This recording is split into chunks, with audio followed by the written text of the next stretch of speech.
Hello and welcome to a special spooky edition of History Hack. Alina, I think it's pretty obvious what we've done here, isn't it? It is today, ladies and gentlemen, it is Halloween. Ooh. Ooh.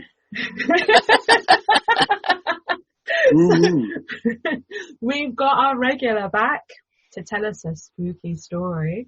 Owen Staton's back. Bring on the Welsh. Wales, yay! Yeah. Wales is in the house. Alina is no longer terrified of your accent either. Oh, that's nice. Maybe she spent 3 days sweating before Johan Griffith came on because of the accent thing. But now with you, she's just like, boom, Owen's back. So yeah. Yeah, but my purpose in being on here is to scare her, so I'm sort of failing now, aren't I? Yeah. All right, well, let's give you the platform to scare her. You've got 2 stories for us today, haven't you? Yeah, I've got 2 stories. One of them is a haunted location, which is well steeped in history and would be nice for people to visit. And the second is just a folkloric tale from the Swansea Valley, which I know you enjoyed the first time. So this is a new one from there. So yeah, I hope you enjoy, really. Brilliant. So over to you, Owen. Okay, thank you guys. Welcome everyone. Welcome to History Hack again, and on this special Halloween edition. In Wales, Halloween is called Calan Gaeaf, which means the middle of winter, and it's a tradition steeped in many folkloric things that we do, traditions, those sort of things that carry on. I can remember as a young lad, sort of walking through the valleys where I used to live, carrying a carved out Swede because pumpkins were far too much of a luxury, and knocking on doors. I know, a carved out Swede.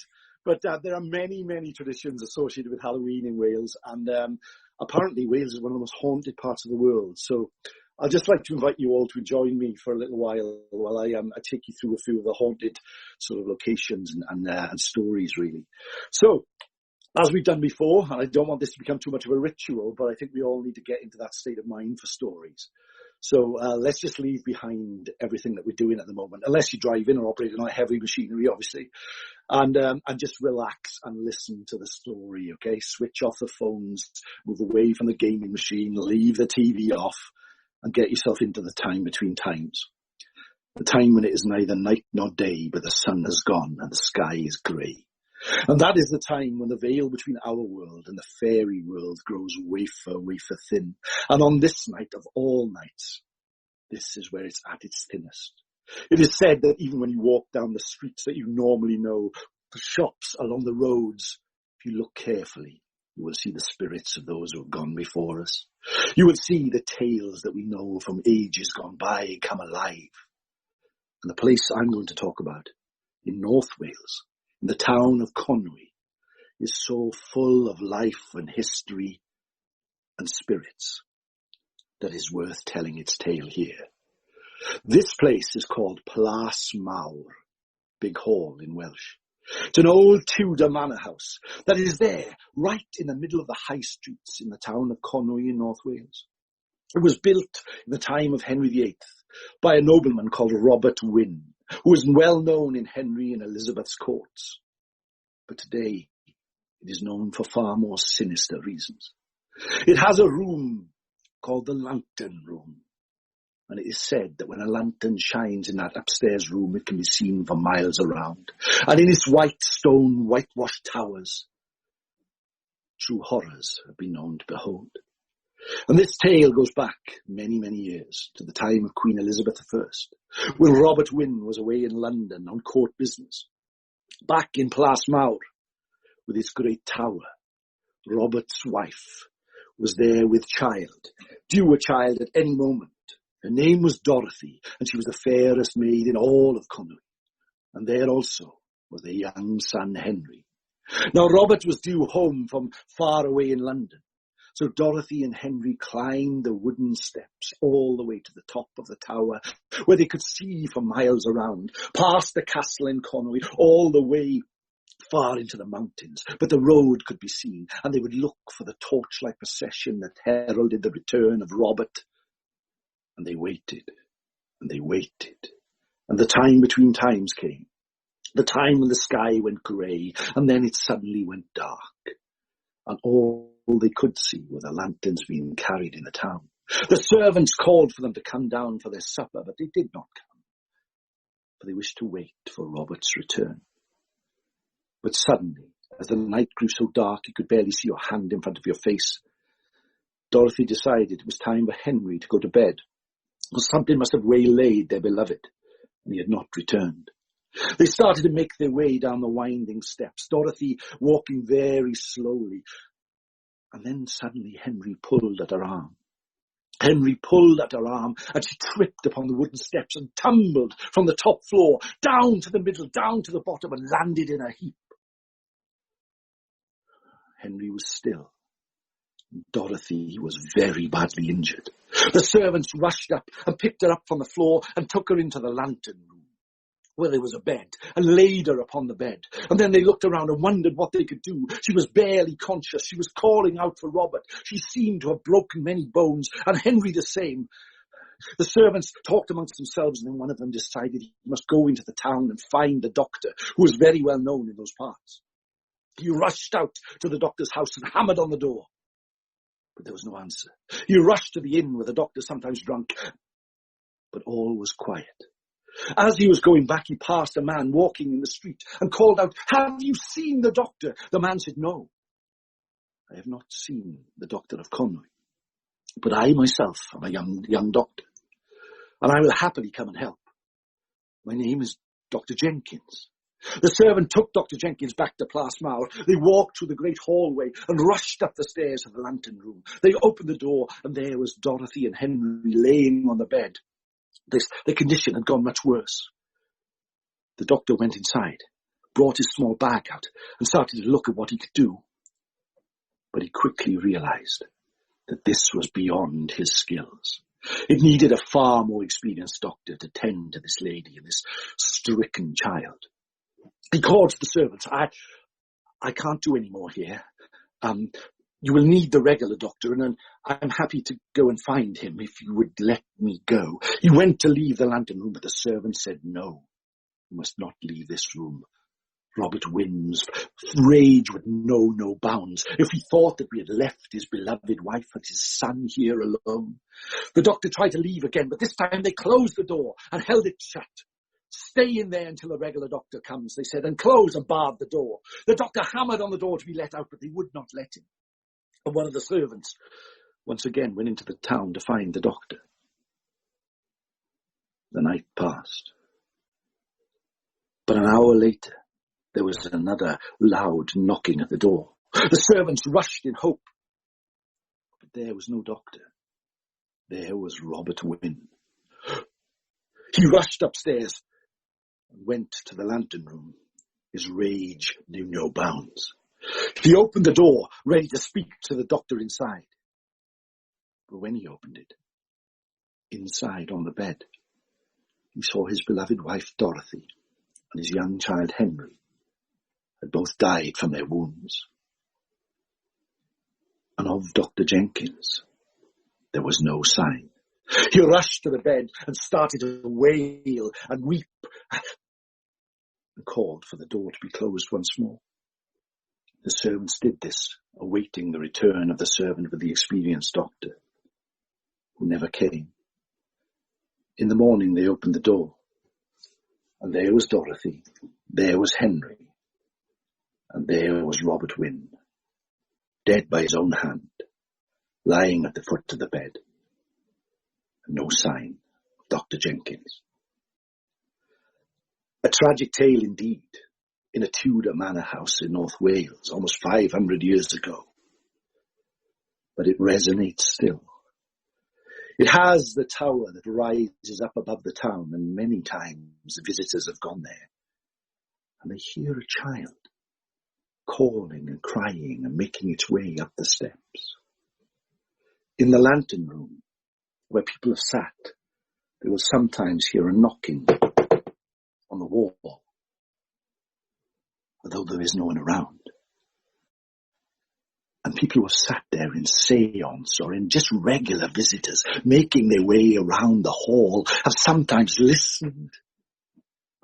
And there, deep within the walls, they can hear a voice calling, "Helpwch chi, helpwch chi, helpwch chi." Of the young doctor, no one found any trace. The window is high up in that room and he could not have got outside, for it was still locked from within. But what people say is that he climbed within the fireplace, fearful of the anger of Robert Wynne, and crept up into the chimney. And there amongst the dark parts of Plas Mawr, where there were secret priest holes, where there were chimneys rent and net, he somehow got lost and somehow got stuck and somehow perished. And he can still be heard crying and wailing from within.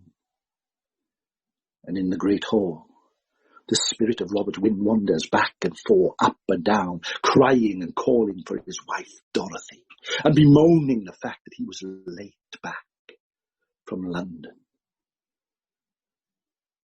Plas Mawr is an incredible place full of history, and all who can should visit it when they can. But do so before dark. Do so before the time between times. Do so before the night falls like a blanket. For its inhabitants from years ago have thought to wander round its corridors still. And those outside sometimes look up to the window of the lantern room, and Dorothy can be seen looking out, still looking for the return of her husband, who, unbeknown to her on that very night, she would never see again. And that, my friends, is the tale of the ghosts of Plas Mawr. Oh, that was absolutely brilliant. Alina's crapping herself, aren't you? How are you so good at this? No, I'm not. I'm just talking into a screen, but it's an old ghost story, guys. I think people don't do this enough anymore, do we? And we don't let ourselves into these stories, and we're too fact-based, we're too sort of drawn into these things. When you give yourself a story, I think something magic happens sometimes, you know, Yeah. And I know I'm being a bit silly. Well, no, because I remember hearing years ago, do you know, it's the old one about the car that breaks down and the couple, and she waits for ages to come back, and she come back and there's an axeman tapping his axe on. Oh, yes. Yeah, that one. Yeah. And of course it's bollocks. Of course it is. But my God, I didn't sleep. I must have been about 10 or 11 when I first had that, and I did not sleep for ages. I was proper scared, and that's what a good ghost story does. Absolutely, yeah. Exactly. On Halloween especially, it's become so commercialised, and so I don't know what people expect it to be, but when we go back to strip it down to its basics, it's all about being scared and that chill at the time of the year. So there we go. So, but that was one, and that's one of my favourites, and what a place to visit that is, Plas Mawr in Conwy. Fantastic. So you ready for another one? At the moment? I would say at the moment, no, as recorded, no, because suddenly everything non-essential is closed here, isn't it, in Wales? Oh, okay, but, cool. I'm sure it will be open. Give it a couple of weeks, and I'm sure that it will be, and people, to visit that would be fab. And So, what we're missing right now? You know what I'll put in the description as well, the name of it, because buggered if everyone else who isn't Welsh is sitting there going, I can't understand what he's saying, what's it called? I won't go. So we'll write it down in the description of the episode. That's right. I'll write it down for you. I'll send you the... yes, but anyway, I mean, you've got another one for us, haven't you? Yeah, I have got another one for you. Do you want me to go with that? And, go for it, yeah. Them both together, or we'll do that. Yeah, we'll put a nice big storytelling thing out tonight for everyone to listen to. Lovely, that's great. Okay, here we go then, guys. I mean, we've talked, we went to Plas Mawr in North Wales, somewhere far away and quite actually urban, somewhere where people visit. But I'd like to take you now to the Swansea Valley. The Swansea Valley, as we know, is a place that's so dark that, say, the sun only shines there an hour a day, and then at the height of midsummer. So you can imagine it tonight now on Calan Gaeaf on Halloween, how dark that place goes, and the spirits walk there like nowhere else. There is the Cribbarth, the mountain that looks like a sleeping giant. For all who come from far and wide to see it, remark about how that giant sleeps and overlooks the valley. But I am going to take you somewhere far darker than that. The farm of Pantafin, not far from the small village of Colbren, where there lived almost 200 years ago to this very night a very bad man called Thomas a Cwm. He was a lonely, wicked man who lived in the farm. The stone walls around him was his only company. But every night he would make his way down to the Penacai Inn upon the old carriage road where the robbers of Penwyllt once watched. Every day he would make himself over the River Tawe, crossing the stepping stones and up to the inn, and he would go at the time between times and arrive home at midnight. But one night, this night, exactly 200 years ago, he made his way down past the old chapel on the hill, down to the roaring rivers of the Tawe, and started to hop across the stepping stones. But as he got halfway across, he saw on the other side of the bank something he did not expect to see. There, next to the water, covered in leaves, and the most beautiful thing he ever saw, was a tiny fairy that danced and pranced on the side of the river. A small lady who jumped and danced to the music of the river as it passed. He called to her and held out his hands, but she looked at him, turned and vanished. Thomas went to the pub and spoke to everyone within, but none would believe him, and went back and lay awake all night thinking about what he had seen. Now it was known that to see the fairies sometimes meant certain death. They could make you go to sleep and not wake for 100 years. They would take a baby or a child and replace it with a changeling, but Thomas O'Combe did not think that. He needed to find this fairy once more. He had something in his house, something he thought that would help. When his mother had died many years ago, she had left him a music box, an old wooden music box that he kept there in his kitchen area. And he would open it, and there in the music box was a small dancer that twirled and sounded to the music. He took the box under his arm, made his way down the winding dark path again to the river, and sat and waited. And there, at the time between times, the lady of the Tylwyth Teg came once more and started to dance on the riverbank. But this time Thomas was ready, and Thomas brought out his music box and started to play it under the moonlight. Just as he thought, the fairy came closer and closer and closer, and reached into the box to dance with the small dancer. And then Thomas closed it quickly. Under his arm, the fairy caught in the box. He took it back to his house. And there he would open the box and watch the fairy dance as the nights grew long. Every time she tried to leave, he would close it once more. And this way he kept her for many, many nights. One night, on Calan Gaeaf, Halloween, when the night grew very dark, he sat in the gloom of his house, watching the fairy dance to the music as he always did.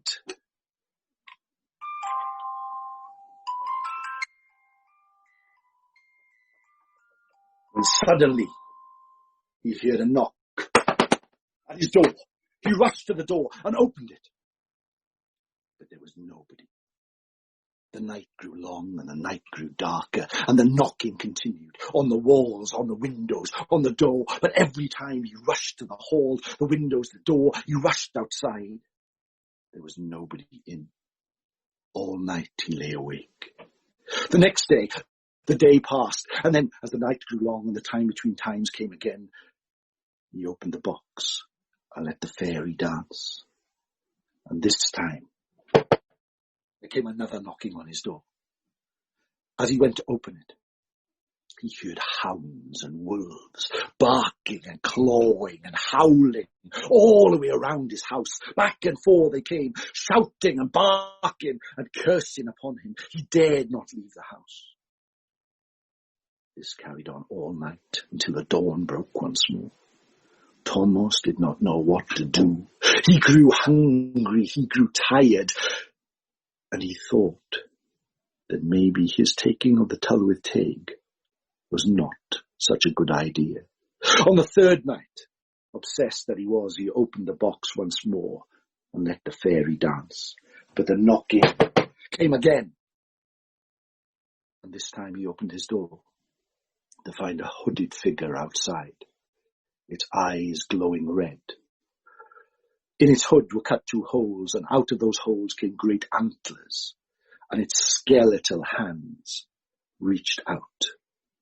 And Thomas knew exactly what he wanted. Terrified, he took the music box, took it to the door, and gave it to the figure, who opened the box, and the fairy jumped out and was gone. The figure reached out, grabbed Thomas's hand, and took him out of Pantafine Farm onto the old road that headed to the Pedicai Inn. As they walked, more of the Tylwyth Teg, more fairies, and more great red-eyed hounds started to follow them.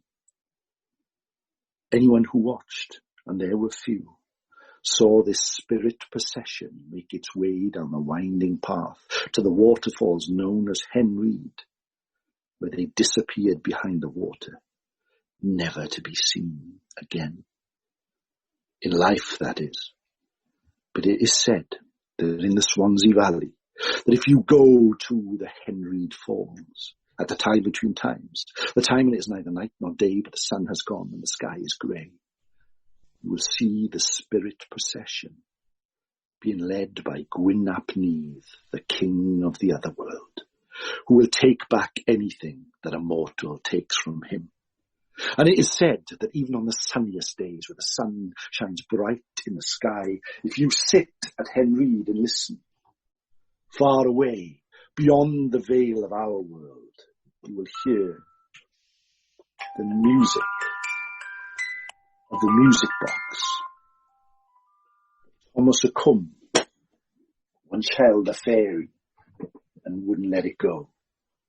But to hear that music and to follow that procession will lead you out of this world and never to return. And that, my friends, is the strange tale of the Tylwyth Teg of Pantafine, the fairy of Pantafine. So beware that you do not travel in that way or this night, or listen to that music, or take anything that isn't yours from the realm of the Tylwyth Teg. But they will quick enough to take it back. Thank you, my friends. Thank you for listening. Oh my God, a cautionary tale about fairy napping. Did you enjoy? Oh, I loved it. Excellent. Do you know what it is? It's your tone of voice as well. That's what makes it. Oh, you like that? Oh, thank you. Thank you very much. It's really hard because I normally do storytelling through sort of, out in the theatre or performance with people around, and you have to adapt and change it for this audio medium, which is really different, but it's something we've all had to do, I suppose, isn't it? Oh, it's brilliant. There we are. Is fairies right, a big deal in Wales? Absolutely. The Tylwyth Teg, the other world. In Welsh folklore, the fairies are always there, and they're not these sort of Disney fairies that we know now. They're these sort of dark, sort of capricious figures, and there's so many cautionary tales about them. And, it's fantastic. There's a load of books and stories about them, So, you should come down one day, guys, and I'll show you around. Oh, it's going to be brilliant. Thank you so much, Owen, for coming on and scaring the crap out of us for Halloween. Yeah, happy Halloween. Hey, thanks for having me again, guys, and you just give me a call when you're ready for some more. We are now on YouTube. We are posting all of our new episodes on there, and we have our own channel, and we are gradually posting all of the back episodes because we have been made aware of the fact that you can only find the last 100 on some platforms. So you can go and listen to your heart's content and laugh at the cartoons and have a great time. So do go over there and subscribe. Don't forget, you can become a patron of History Hack for as little as $1 a month. Just go to www.historyhack.podbean.com. It will help us keep going in the aftermath of the coronavirus, and we would really appreciate it, as we would love to do so.